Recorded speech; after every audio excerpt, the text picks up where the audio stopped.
Yeah. Any questions? Does it feel like it's about time to leave? Yeah, it's gone kind of quick. We haven't had a bunch of practices. We had two good ones. Just got done with finals. And, but there were two good practices, and so we'll travel tomorrow and get back into polishing everything up. It sound like maybe you went a little more, I don't know, live stuff, maybe try to get more energy these couple practices? Well, we definitely early this just don't week, or want to go through the motions. That's the thing. You get late into the season and you get into a routine, you cut practice down, the games are physical, and so we've had more time to heal up, and so you need to change things. It's not business as usual. So practice has been a little bit different. Just trying to get really good work and not just go through the motions. Sound like you guys are having some fun there at the end. Anything Just in particular? competing. Yeah, just a little 2-minute drill. I don't think anybody wants to run extra, so they're playing hard. What's the practice schedule once you get there? Yeah, it's pretty much normal game week. So we got Monday is usually their day off, and so we travel, and then Tuesday, Wednesday, Thursday we'll do some things on the field. Friday's kind of a walkthrough type day, and then Saturday we play. So that lines up well. Yeah. You guys doing any, obviously a bowl week, some other fun things and event sort of thing? Not a ton it looked like, but Yeah.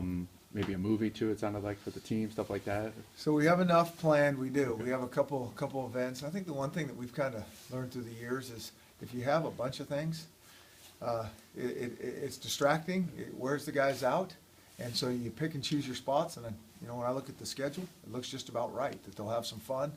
But we're going down there to play a game and try to play our best. And to do that, it needs to be done a certain way. What is the biggest thing you learned from last year and taking that away and trying to maybe rectify that?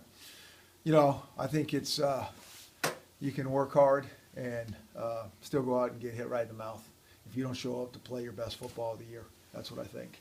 I think that last year Oklahoma State had more of an edge, played harder, and showed up on the field. And so I know Southern Miss is a good team. A really good team. When you watch all their tapes and what they're doing, there's a reason that they're ranked in all these categories across the, offense, defense, everything.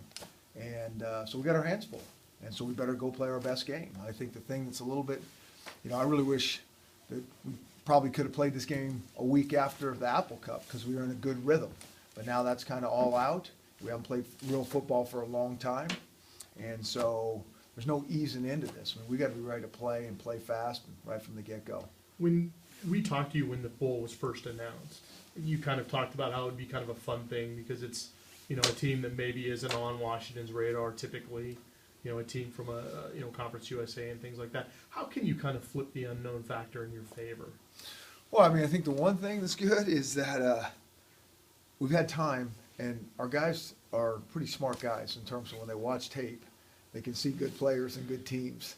And so they've had a chance to do that and say, this is a good team we're playing. This is a real good team. And, I know that, their motivation to play us. And so I think it's a good matchup, and you're going to have two teams playing really hard. And we're going to have to play our best football. And that's what I hope we can do. I think we were playing our best ball as the season ended. And it's hard to jump right back into where you left off. But we need to do that to be able to have a chance against these guys. Some of you guys yesterday were saying that this game is the first game of your next season, basically. Yeah, I look at it. Interesting concept. I look at it like this is the last game of this season, and we've had a lot of struggles through the year, and a lot of good struggles. A lot of growth, and I think the last couple games, the kids have played really well, and so there's, we all know this is the final game, and it won't be fun if we don't play our best football. It won't feel good. It felt terrible last year, and hopefully we've learned from that. Made some coaching moves since the last time we talked to you. What was kind of the thought process behind Jimmy Lake's promotion and Yeah. moving Yeah. Bob Gregory over to special teams? Well, we got some spectacular coaches, I really think, and I think the results speak for themselves.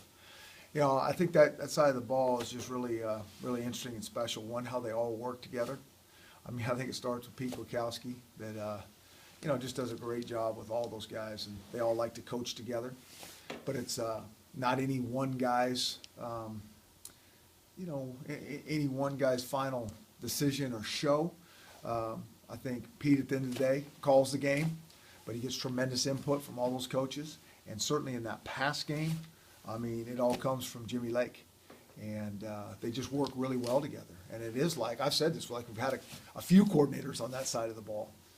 And so I think the promotion for Jimmy's well-deserved. He's a really, really good coach, and it's well-deserved, and it's fitting. I think with Bob Gregory going to special teams, he knows how we do things. It's more than just scheme on special teams. It's how we practice, how we teach fundamental football. And I think it's going to be, I think Bob is one of the best coaches around as well. And I think we need to do more with him. And I think this is an opportunity to do that. Did you have some other teams coming at Coach Lake this offseason? We have guys coming at all of our coaches. I Yeah. mean, that's, when you have good coaches, they're going to come try to get them. And so what we've always said is we try to take care of them as much as we can. We try to make this job one of the best jobs they've ever had. But with that being said, we're always about helping guys achieve their goals. And so if there's a job that, you know, fits what they're all about, and that's really what they had in their sights, just like Coach Choate being a head coach in Montana, that's what we want to help them do. And with Coach Choate, what I guess specifically will be particularly difficult about replacing him? What did he do with the special teams that's going to be so hard to replace? Yeah, it's not just special teams. It's not just, it's, you know, when a coach kind of has that it factor, he's, when we hired him way back when, he coached the running backs. Mhm. He's coached 3 different things for us, so it doesn't really matter. I mean, he can coach whatever. He recruits the right type of guys. He recruits with passion. He does everything with passion. And so, you know, it's not just special teams. He just carries that mindset over into that, you know, phase of football. And so, you know, it's always hard to lose a guy like that. But I think the University of Washington can attract, you know, the best of the best. And so we're excited as we move forward to, you know, fill that position. Chris, it sounds like there's been a lot of reports